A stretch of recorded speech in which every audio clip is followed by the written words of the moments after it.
Italy के एक जोड़े ने तेलंगाना के जिले खम्मम के एक लड़के को गोद लिया। ये जोड़ा ला औलाद है। लड़के को गोद लेने के लिए इन जोड़े ने इंटरनेट पर सर्च करते हुए देखा कि तेलंगाना के खम्मम के यतीम खाने के एक लड़के को गोद लिया जा सकता है।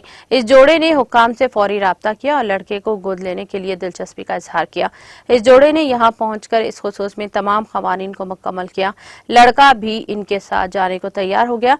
कलेक्टर वीपी गौतम भालू ने खम्मम पहुंचने पर अतालवी जोड़े से मुलाकात करते हुए तमाम उम्र को मुकम्मल किया।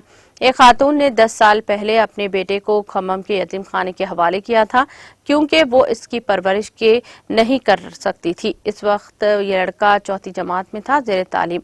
लड़के को गोद लेने की तफसीलात सरकारी वेबसाइट पर डाल दी गई थी।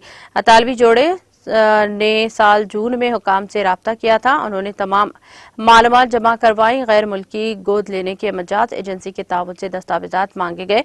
वो लड़के को गोद लेने पर राजी हो गए। इन दोनों को इटली में काम करने वाले हुकाम ने इसकी इजाजत दी, जिन्होंने हुकूमत हिंद के गोद लेने के खवानीन के मुताबिक तमाम पहलुओं का जायजा लिया।